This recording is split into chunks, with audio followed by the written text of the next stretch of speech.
حقیقت ہے کہ انسان اس دنیا میں آیا ہے اور اس نے جو ہے وہ اپنی زندگی گزار کے جانا ہے، اور اسلام جو ہے وہ مسلمان کو زندگی گزارنے کے تمام اصول و قوانین جو ہے وہ فراہم کرتا ہے۔ Islam is a perfect code of life. اب اس کے اندر جو ہے وہ دنیا بھی ہے اور پھر آگے آخرت کی تیاری بھی ہے، اور انسان کو یہ بتایا بھی گیا ہے کہ اس نے جو ہے وہ کس طریقے سے دنیا کے اندر رہنا ہے اور کس طریقے سے جو ہے وہ آخرت کے لیے تیاری بھی کرنی ہے، کہ یہ انسان کو کسی چیز کا جو ہے یہ کنفرم نہیں کہ کب یہ سانسوں کی جو ڈوری ہے وہ ٹوٹ جائے اور انسان قبر میں چلا جائے اور آگے پھر معاشر کا معاملہ ہے۔ اب جو دنیا کا معاملہ ہے تو اسلام دنیا کے اندر رہنے سہنے کھانے پینے اپنے بیوی بچوں والدین سب کی جو ہے وہ تربیت ضروریات زندگی جو ہے وہ کرنے سے منع نہیں کرتا۔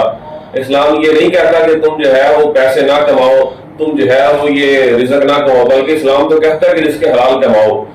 جو ہے وہ حلال رزق کی تلاش کے طرف نکلو، حرکت کرو، حرکت کے اندر برکت ہے۔ تو دنیا کے ضروریات کا جو مال کمانا ہے اس میں کوئی حرج نہیں، لیکن اسلام نے اس کے ساتھ انسان کو جھنجھوڑا بھی ہے، بتایا بھی ہے کہ حقیقت کو بھی سامنے رکھنا کہ ضروریات جو ہے، اب اس کی میں سادہ سی مثال دوں کہ یعنی انسان کو ایک گاڑی کی ضرورت ہے تو اسلام منع نہیں کرتا آپ محنت کریں، گاڑی لیں، گاڑی رکھیں، لیکن اگر انسان ہر وقت لالچ میں رہے کہ میرے پاس گاڑیوں کا ڈھیر لگا رہے، میرے پاس جو ہے مال و دولت کے ڈھیر لگے ہوں، زمین جائیداد کے ڈھیر لگے ہوں، اس کا مطلب ہے بندہ پھر دنیا کا ہو کر رہ جائے گا، اس کے دل کے اندر جو ہے وہ دنیا کی مال کی محبت جو ہے وہ اپنی پرورش پائے گی اور اس سے آخرت کی اور اسلام کی محبت اس کے دل سے جو ہے وہ نکل جائے گی۔ اس لیے کہا گیا کہ اعتدال کے ساتھ میانہ روی کے ساتھ جو ہے وہ دنیا کے اندر چلو اور مال جو ہے وہ کماؤ، لیکن مال کی محبت کے اندر گم نہ ہو جاؤ۔ یہ جو دنیا کا مال ہے اس کے اندر جو ہے وہ اتنا بھی آگے نہ چلے جاؤ کہ تمہیں جو ہے وہ آخرت جو ہے وہ بالکل حقیر نہ لگ جائے، آخرت کی حقیقت سے انکار کر بیٹھو کہ آخرت کا دیکھی جائے گی جب ہوگا معاملہ، ابھی تو جو ہے وہ مال سمیٹ لیا جائے۔ یاد رکھیے کہ ہر چیز پیسہ نہیں ہوتا، ہر چیز دنیا کے اندر مال نہیں ہوتا۔ سرکار صلی اللہ علیہ وسلم سے پوچھا گیا کہ حضور جو ہے وہ ذلت کیا ہے؟ فرمایا لالچ، مال کی دنیا کے مال کی لالچ رکھنے کی ذلت ہے۔ فرمایا عزت کیا ہے؟ فرمایا عزت ہے صبر، قناعت، کہ جو رب نے تمہیں دیا ہے اس کے اوپر شکر ادا کرو، اس کے اوپر صبر کرو، اس سے اللہ تمہیں عزت عطا فرمائے گا۔ اور اگر تم ہر وقت جو ہے وہ لالچ پڑے رہو گے تو تمہارے لیے ایک دن جو ہے وہ ذلت کا سبب بنے گی۔ اس لیے جو ہے وہ سرکار صلی اللہ علیہ وسلم نے جو ہے وہ کافی حدیث ہے اس کے اوپر، جو ہے بڑا لمبا ٹاپک ہے کہ فرمایا دنیا کا جو مال ہے یہ ضلالت والا معاملہ ہے اور اس کو طلب کرنے والا بار بار رب کی بارگاہ کے اندر جو ہے وہ ملعون ہے، کہ ہر وقت رب سے جو ہے وہ دنیا ہی مانگتا رہے، دنیا ہی مانگتا رہے، کبھی دل کی دولت بھی مانگو، کبھی آخرت کی دولت بھی مانگو۔ اس لیے جو ہے وہ قرآن مجید نے بھی کئی بار مقامات فرمایا کہ دنیا جو ہے وہ صرف کھیل اور تماشا ہے۔ جس طرح آپ تھوڑی دیر کے لیے کوئی کھیل اور تماشا دیکھتے ہیں اور پھر کچھ دیر بعد وہ ختم ہو جاتا ہے، اینڈ ہو گیا معاملہ، اسی طریقے سے یہ دنیا کا کھیل اور تماشا ہے۔ انسان آیا اور اگر وہ صرف اسی کھیل اور تماشے کے اندر لگا رہا اس نے آخرت کے لیے کیا کمایا؟ اسلام نے یہ بھی کہا، قرآن مجید فرماتا ہے کہ ہر شخص جان لے کہ اس نے اپنے آخرت کے لیے کیا پیار کیا،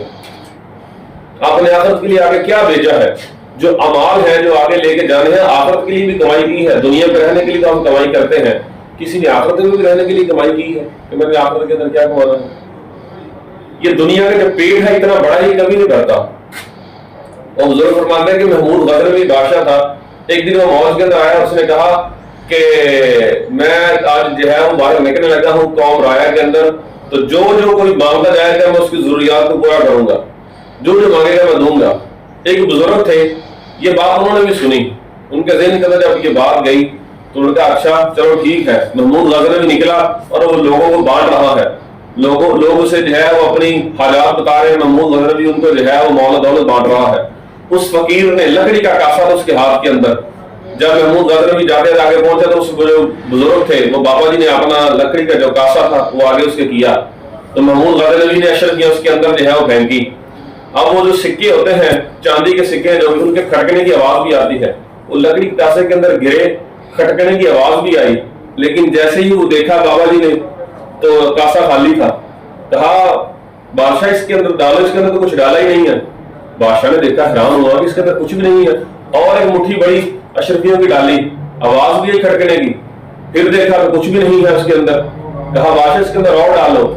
پھر ڈالی، حتیٰ کہ بادشاہ کے بعد اشرفیاں ختم ہوئی۔ بادشاہ تھا، کسی ہٹنے والا نہیں تھا اور بات کی ہوئی تھی۔ کہا منگاؤ اور بوریاں، تھیلے منگائے اشرفیوں کے، بادشاہ ڈالی جاتا ہے، کاسا بالکل لکڑی کا خالی،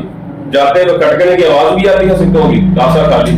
آخر بادشاہ جو ہے ایک وقت آیا تو بادشاہ تھک کے ہار، اس نے کہا یہ معاملہ کیا ہے؟ تو بزرگ نے فرمایا کہ بادشاہ یہ دنیا کا کاسا ہے، یہ دنیا کی لالچ کا جو ہے وہ کاسا ہے، یہ کبھی بھرنے والا نہیں ہے، دنیا کا پیٹ کبھی نہیں بھرتا،